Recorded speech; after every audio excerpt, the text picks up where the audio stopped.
So based on that report out of Houston, our state has some pretty stringent rules when it comes to voting.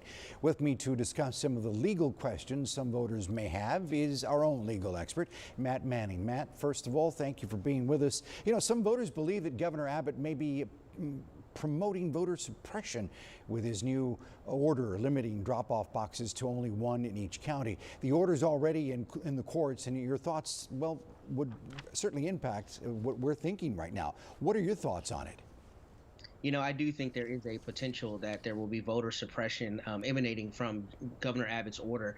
The reason that's the case, Rudy, is if you look at counties like Travis and Harris County, where these orders specifically are applied, you have, Democratic strongholds essentially. And frankly, for instance, in Harris County, it's more than 1,700 square miles of distance, which is larger than the state of Rhode Island. So if you live on one side of that county, it may be infinitely harder for you to drop off your ballot in person with these closures under Governor Abbott's order. So I think there is a chance that non-white voters and poorer voters and voters who are over the age of 65 may have greater difficulty getting to those ballot boxes, which in turn disenfranchises those voters. Well, Matt, we know the governor also extended the early voting period from 2 to 3 weeks or 6 extra days. Republicans are challenging that, saying that it's not legal, that the litigation could open the door to those who voted during the extra time period not having their vote counted.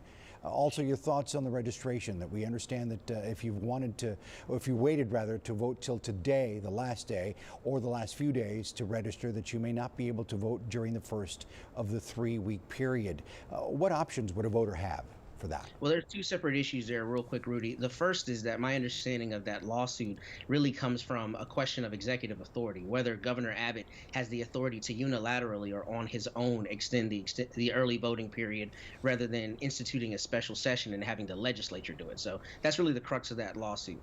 As for the second question, what voters have as an opportunity to continue to vote is they frankly have a right to request a provisional ballot. So what that means is, as Mr. Kieschnick said, if your name is not on the rolls, but you believe your name should be on the rolls, you can request a provisional ballot where you fill out an affidavit basically saying why you think you're eligible to vote. You execute that affidavit, you execute the ballot, you put it into a secret envelope, and essentially on the back end, the election officials will look at it to determine whether your ballot should be counted. Within 10 days of the local canvass, you'll get a notice in the mail that will let you know essentially whether your vote was counted or was not counted. And then there's actually an appeal process where you can appeal to the state Secretary of State, if your ballot was not counted. And the bottom line here, of course, Matt, is that every vote, every legitimate vote, will be counted. Absolutely. Thank you, Matt. We hope that is here in Texas. We appreciate your time. Thank you so much for spending some of it with us today. Well, as you. you prepare for the upcoming election, there are nearly 24 sites across Nueces County where you can cast your ballot. However, this year, City Hall and the CCISD Administration Building, well, those are 2 sites that did not make the list of all approved early voting locations. For the first time, the American Bank Center will be used as one of those sites, providing plenty of space for social distancing. Now, if you have any questions about this election, you can text us at 361-855-6397. Text the word VOTE, and you'll get a reply with a link with some helpful information.